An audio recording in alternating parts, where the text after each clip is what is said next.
इस जीवन में दो ही चीजें निश्चित हैं। There are only two things that are certain, death यानी कि मृत्यु, और दूसरा है टैक्स। इस जहां से उस जहां तक जहां भी जाओगे, हर मोड़ पर हर जगह मुझे ही पाओगे, यानी कि टैक्स।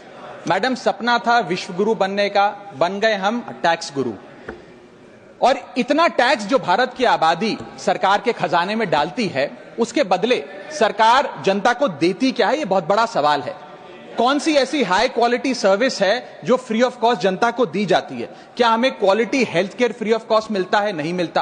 क्या हमें वर्ल्ड क्लास एजुकेशन मिलती है? नहीं मिलती। क्या हमें फ्री वर्ल्ड क्लास ट्रांसपोर्टेशन मिलता है? नहीं मिलता। क्या हाई क्वालिटी रोड्स मिलती हैं? अगर अच्छी हैं तो टोल टैक्स भरना पड़ता है। क्या 24 घंटे सातों दिन बिजली आती है? नहीं आती। तो इतना सारा जो टैक्स सरकार इकट्ठा करती है, उसका करती क्या है?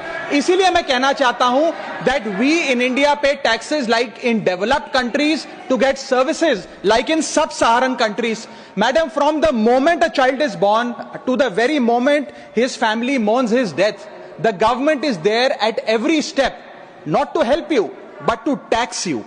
और आइए एक रोमांचक यात्रा पे चलते हैं। माननीय वित्त मंत्री जी हर बार मेरे सवालों का जवाब देते हुए मुझ पर तंज कसती हैं और कहती हैं कि शायद ये चार्टर्ड अकाउंटेंट नहीं है, इनकी डिग्री असली नहीं है, तमाम तरीके की बातें मेरे बारे में कहती हैं, निजी हमले करती हैं। मैं उनका बहुत सम्मान करता हूं, मेरे मन में उनके प्रति बहुत आदर है, ओहदे में, हैसियत में, उम्र में, अनुभव में बहुत बड़ी है मुझसे। लेकिन आज मैं इस सीए की डिग्री को किनारे करके सरल भाषा में आम आदमी की तरह इस देश के आम आदमी का दर्द आपके सामने रखना चाहता हूं कि कैसे हमारे जन्म होने से लेकर हमारे मरने तक टैक्स पे टैक्स सरकार हमसे वसूलती है। मैं आपके सामने जीवन के 8 चरण, 8 स्टेजेस ऑफ लाइफ रखना चाहता हूं। फर्स्ट स्टेज ऑफ लाइफ, जब इंसान पैदा होता है, that is the birth stage. बच्चे के पैदा होने से पहले, उसकी आंखें खुलने से पहले जो उसको वैक्सीन लगती है, उस पर 5% जीएसटी लगता है। जिस अस्पताल में बच्चा पैदा होता है, उस हॉस्पिटल के कमरे के चार्जेस पर अगर 5,000 रुपए से ज्यादा का कमरा हो तो 5% जीएसटी लगता है। बेबी केयर के आइटम्स पे 5% जीएसटी लगता है। और अगर उसके माता पिता बच्चे के पैदा होने पर मिठाई बांटे तो मिठाई पर 5% और चॉकलेट पर 18%, 28% जीएसटी लगता है। दूसरा चरण जीवन का, इन्फेंसी और चाइल्डहुड, यानी कि बचपन। बचपन में बेबी फूड जो खरीदा जाता है उस पर 12 से 18% जीएसटी, डाइपर जो खरीदा जाता है उस पर 12% जीएसटी, बेबी स्ट्रोलर पे 5 से 12% जीएसटी, और जो खिलौने बच्चे को दिए जाते हैं उन खिलौनों पर भी 12% जीएसटी लिया जाता है। जब मुंडन होता है बच्चे का, पहला हेयर कट जिसे कहते हैं, उस हेयर कट की सर्विसेज पर भी 18% जीएसटी, और पहली बर्थडे पार्टी पर जो फोटोग्राफी होती है, फोटो खिंचवाई जाती है, उस फोटोग्राफी सर्विसेज पर भी 18% जीएसटी। यहां तक कि नामकरण की बर्थडे पार्टी जो की जाती है उस पर भी केटरिंग सर्विसेज से लेकर खान पर 18% जीएसटी सरकार वसूलती है। अब बच्चा स्कूल जाना शुरू करता है तो स्कूल जाने पर यूनिफॉर्म से लेकर जूतों, स्कूल बैग, लंच बॉक्स, सब पर जीएसटी लगता है। 12% जीएसटी नोटबुक पर लगता है, 18% जीएसटी स्टेशनरी आइटम पर लगता है। और उसके बाद अगर कोई एक्स्ट्रा करिकुलर एक्टिविटी बच्चे को करनी हो, कोई म्यूजिक क्लास करनी हो या फिर कोई स्पोर्ट्स कोचिंग की क्लास वो ले ले, उस पर भी 18% जीएसटी देना पड़ता है। प्राइवेट ट्यूशन ले तो उस पर भी जीएसटी, और पहली साइकिल जो बच्चा खरीदता है उस पर भी 12% जीएसटी देना पड़ता है। तीसरी अवस्था जीवन की, टीनेज ईयर्स, ये वो काल होता है जो सबसे मस्त मौला टाइम होता है जीवन का, बेहतरीन बेफिक्री का।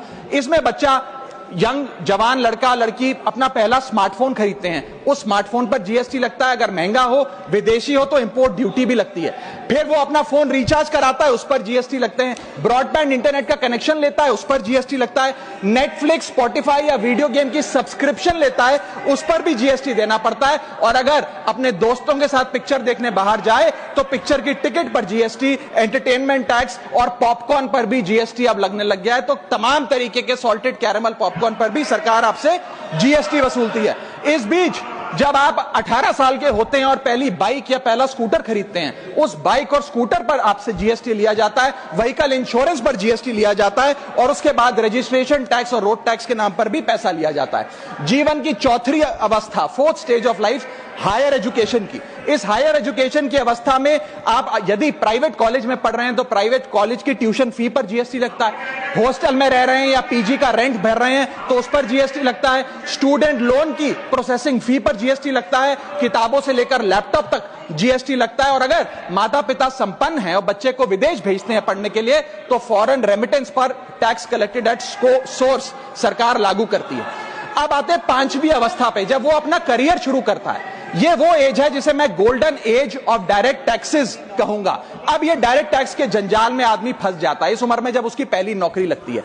तो नौकरी में आमदनी अनुसार उसके स्लैब रेट के हिसाब से उस पर टीडीएस पहले काटा जाता है, मानो जेब काटी जा रही हो, और फिर इनकम टैक्स वसूला जाता है। जब पहली बार उसको पगार मिलती है, वेतन मिलता है, वो माता पिता या दोस्तों को बाहर खाने पे ले जाता है, पिक्चर दिखाने ले जाता है, उस खाने के बिल पर भी सरकार जीएसटी वसूलती है। और जैसे जैसे उसकी सैलरी बढ़ती है वैसे वैसे स्लैब अनुसार उससे इनकम टैक्स वसूला जाता है। इसके बाद आज वर्क फ्रॉम होम का कल्चर चल रहा है, तो वर्क फ्रॉम होम में इंटरनेट बिल्स हो, ब्रीफकेस हो, लैपटॉप हो, इन सारी चीजों की खरीद पर सरकार जीएसटी लेती है। और अगर आप ये पैसा निवेश करें, इस निवेश करने पर आप कोई भी फाइनेंशियल इंस्ट्रूमेंट खरीदें तो सिक्योरिटी ट्रांजैक्शन टैक्स के नाम पर, मैडम मेरा समय जा रहा है, कोई फाइनेंशियल इंस्ट्रूमेंट खरीदे तो फाइनेंशियल इंस्ट्रूमेंट की खरीद पर सिक्योरिटी ट्रांजैक्शन टैक्स, उसकी ब्रोकरेज पर जीएसटी और फाइनेंशियल एडवाइजरी पर जीएसटी, और जब आप ये फाइनेंशियल इंस्ट्रूमेंट बेचते हैं तो उसके मुनाफे पर सरकार आपसे कैपिटल गेन टैक्स वसूलती है। यहां तक कि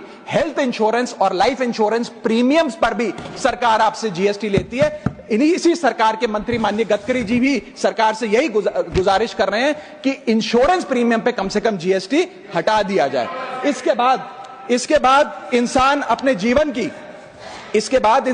जीवन की छठी अवस्था में आता है, यानी कि मिडिल एज। इसमें उसकी आमदनी भी पीक पर होती है और उसका टैक्सेशन भी पीक पर होता है, अप्रेजल होता है, प्रमोशन होता है, बोनस मिलता है, और हाई टैक्स स्लैब के चलते वो अपनी कमाई का एक अधिकांश हिस्सा इनकम टैक्स में सरकार को जमा कराता है। इस दौर में इंसान गाड़ी खरीदता है, घर बनाता है। जब गाड़ी खरीदता है तो जीएसटी देता है, रोड टैक्स भरता है, व्हीकल इंश्योरेंस पर जीएसटी भरता है, और जब गाड़ी लेकर शोरूम से निकलता है तो पेट्रोल डीजल पर वैट, सेस और एक्साइज ड्यूटी के नाम पर पैसा भरता है। जब सड़क पर गाड़ी चलाता है तो टोल टैक्स भरता है। फिर वो अपना घर भी खरीदता है, जमीन खरीदता है। जब जमीन खरीदता है तो स्टैंप ड्यूटी फीस सरकार को देता है। जब कंस्ट्रक्शन मटेरियल खरीदता है घर बनाने के लिए तो कंस्ट्रक्शन मटेरियल पे, चाहे वो सीमेंट हो, मार्बल हो, स्टील हो, उस पर जीएसटी देता है। उसके बाद जब कंस्ट्रक्शन सर्विसेज लेता है किसी बिल्डर से, ठेकेदार से, कॉन्ट्रैक्टर से, तो उस कंस्ट्रक्शन सेवाओं पर भी जीएसटी सरकार आपसे वसूलती है। और जब घर बन जाए तो एनुअल प्रॉपर्टी टैक्स और हाउस टैक्स के नाम पे आपसे पैसा लिया जाता है। और जब आपको पैसे की आवश्यकता पड़े और आप ये घर बेच दें तो कैपिटल गेन्स पर भी सरकार आपसे उस मुनाफे पे टैक्स वसूलती है।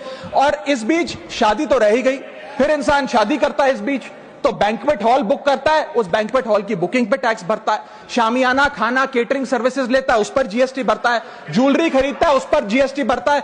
कपड़ा, शेरवानी सिलवाता है, कुर्ता पजामा, सूट पैंट, उस पर जीएसटी भरता है। यहां तक कि वेडिंग इन्विटेशन से लेकर, ब्राइडल मेकअप से लेकर, हनीमून के ट्रैवल तक हर चीज पर सरकार आपसे जीएसटी वसूलती है। सातवीं अवस्था सरकार जीवन की वो है रिटायरमेंट। इस फेज में इंसान चाहता है आरामदायक जीवन जिया जाए, जो जीवन में कमाया उस कमाई के सहारे उसकी इंटरेस्ट पर, पेंशन पर जिया जाए। लेकिन इस अवस्था में भी सरकार पेंशन और इंटरेस्ट इनकम पे आपसे टैक्स लेती है।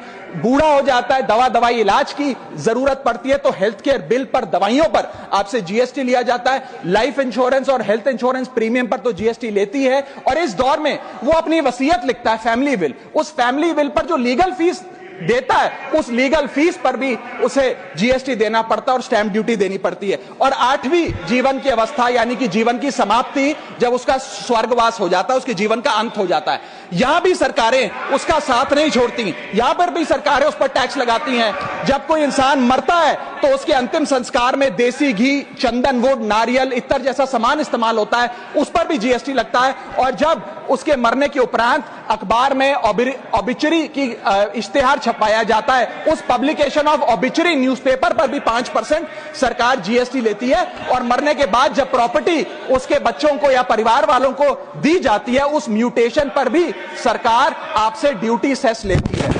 यह है life cycle of taxation model. लेकिन मैडम, सबसे जरूरी बात यह है कि इतना टैक्स देने के बाद सरकारें हमें देती क्या है। मैं जानता हूं कि टैक्स सरकार के लिए जरूरी है, इस सरकार के लिए नहीं, जितनी सरकारें इस देश में रही सबने टैक्स लगाकर जनता से पैसा लिया। टैक्सेस वास्तव में जरूरी हैं, लेकिन सवाल यह है कि क्या ये टैक्सेस हमारी इकोनॉमी को बढ़ा रहे हैं या हमारी इकोनॉमी को खा रहे हैं? क्या इससे हमारी जिंदगी बेहतर हो रही है या हमारी जिंदगी बदतर हो रही है? इतने टैक्स लगाने की वजह से आज हमारी आमदनी घट रही है, इस वजह से खपत गिर रही है, कंजम्पशन गिर रही है, डिमांड नहीं बढ़ रही है और प्रोडक्शन गिर रही है। इस वजह से पूरा इकोनॉमिक साइकिल जो हमारा इकोनॉमी का चक्का है वो धीमा हो गया है। मैडम, इस देश में, बस समाप्त कर रहा हूं, इस देश में मैं मेरी पार्टी के टाइम से आप ले लीजिएगा, मेरी पार्टी के टाइम से ले लीजिएगा। मैडम, इस देश में 80 करोड़ जनता 5 किलो फ्री राशन के सहारे जी रही है। आपको जान के अचंभा होगा, इस 80 करोड़ जनता से भी ये सारा जीएसटी लिया जाता है, दिन प्रतिदिन लिया जाता है, जो आज मैंने पढ़ के सुनाया। सिर्फ अमीर नहीं, गरीब से गरीब आदमी भी जीएसटी देता है। और अंत में मैं बस इतना ही कहना चाहूंगा कि क्योंकि इतना टैक्स लगा लगाकर सरकारें जनता का खून चूसती हैं, उस वजह से आज एफएमसीजी की सेल्स घट रही हैं, एफएमसीजी के स्टॉक गिर रहे हैं, कंजम्पशन डाउन हो रही है, नई गाड़ियों की सेल श्रिंक कर रही है, तमाम तरीके की जितनी भी न्यू परचेजेस होती हैं उसमें मंदी देखी जा रही है। सरकार को जीएसटी कम करना चाहिए, कम करेंगे तो जनता की जेब में पैसा आएगा तो मांग बढ़ेगी, खपत बढ़ेगी और इकोनॉमी का चक्का चलेगा। आपका समय समाप्त। बहुत बहुत शुक्रिया।